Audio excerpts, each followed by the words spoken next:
Each year, 2,000 to 3,000 youngsters assemble for the U.S. Open Twirling Championship. Precision teams, small children, and teenagers all compete for trophies awarded to each age group. People of all ages are now twirling batons for many reasons.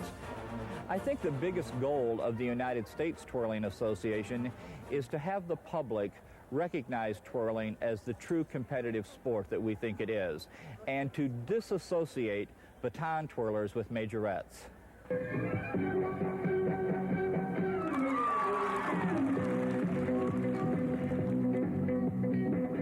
It's the most American of all the sports. In fact, America's the #1 in twirling.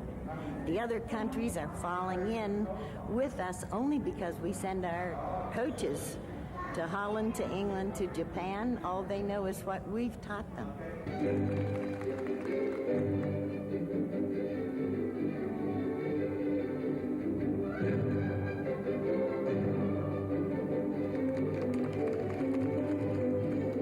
Why twirl? Her mother was a twirler. Because I wanted some white boots and I wanted more to the parade.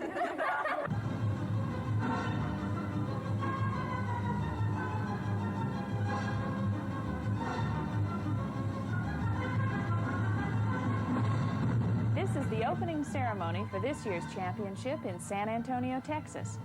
But the dance twirl routines are only a part of the competition. The next 5 days will be spent in huge elimination rounds for various specialties. A handful of winners looking for national recognition and possible college scholarships will be selected from the thousands of entrants.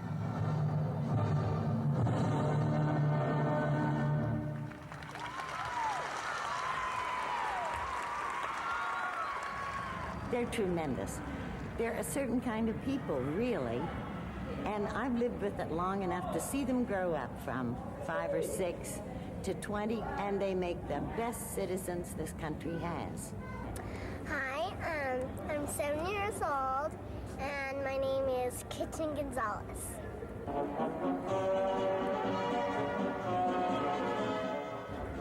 my mom, when she was going to college, and she saw a girl twirling, and so when she had me, she wanted me to start twirling.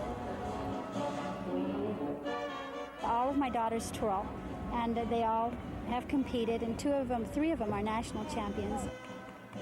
This year we could just afford for Kitten and Patches and I to come, and the rest of the kids stayed home. If you want to just be a part of a little recreation program and take a lesson once a week, you can probably get that for $2 a week. If you want to become the national champion, however, I'm afraid coaching lessons might be as much as $25 an hour. It will cost me roughly $1,200 this year. Her dress cost roughly $100 to get her to the pageant, and my other daughter twirled in 2 events. We had $205 paid to the USTA in entry fees. Kitten had a twirlathon where she twirled for 10 hours a day, and then she got dressed up in her uniform and went down and asked the different businesses in town if they would sponsor her so much an hour. We have a large family. We have 7 children, and we use a lot of electricity. Our PG&E bill runs about $200 a month. So during the month of May and June, we shut it off. And so we were able to save almost $400 that way to finance the trip. She was primary Miss California, so they gave her this towel for good luck. It shows the state of California. I really have to go check her set.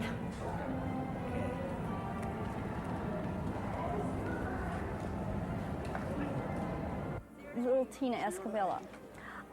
She is probably one of the best 5-year-old twirlers I've ever seen. She is doing lots of difficulty in turns and some nice flip material. I think she has a real future. I hope that she doesn't push too hard and eliminate herself from competition in the future, because I think she has real talent and is a real natural at it.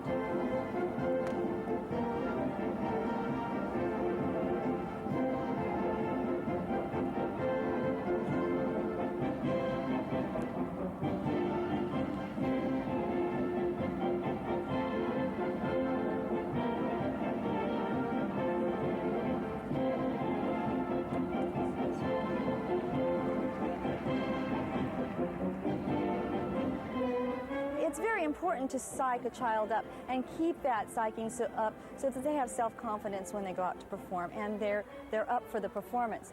A lot of parents can do a lot to damage this by not keeping a very positive attitude about the competition and thinking more about the winning than the performance itself. And that's the very important part, that they do the good job first, then the winning, if they do, comes later. Remember, go for it. Don't worry about anything else, okay? Go for it. She's been practicing 6 to 8 hours all this summer since school was out. And we did take her to the doctor first, and she had a physical, and he said she was perfectly healthy. But we found that she was practicing so hard that she seemed to be beginning to lose weight, and we had trouble keeping food down her. Mostly we found liquids and peanuts and fruit is about all that she, if she ate anything heavier, she seemed to vomit during the middle of the night when she was sleeping. I don't know if it was from over practice or just what it was, but we did have a little problem with her that way.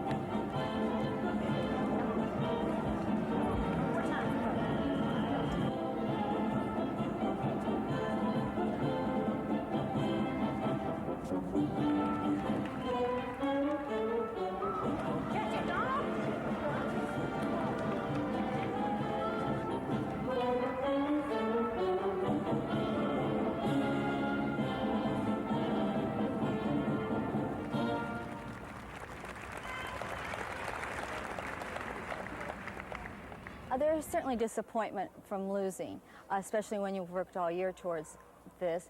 But I think that they also are pretty perceptive about when they should lose and when they should win. What did you get? I don't know. What did you get? 5, a 7, a 6, and a 7.5. All right. All right. She's upset because she feels like she did a really good job with her routine and her scores weren't as high as she expected them to be. So she's very disappointed. She's afraid she hasn't made the top 7. Well, in the first round I got an 8 and a 9, and I had second, but now I don't even think I got in top 7. No, she didn't do as good a job as she could do. She turned wrong in her military and she had a drop, so she really didn't do as good a job as she could have done.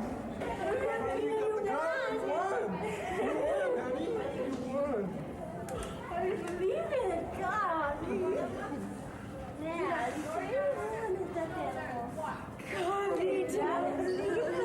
She's worked so hard. You don't believe how hard she's worked.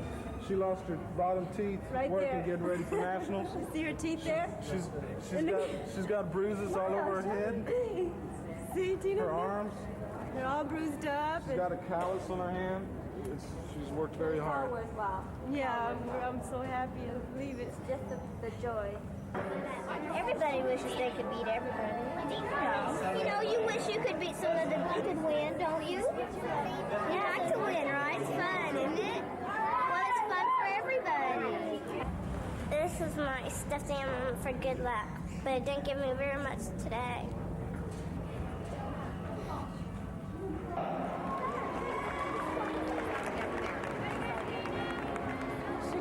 The little girl that you have in third place is the winner. She went up a little early. 3. So we've had to work very hard because we knew who we were up against. We knew all the way. There was a little girl that was tough. You gotta have good parents, a good instructor, and you gotta have good material. That's right. Take 3 things. Smile, Tina.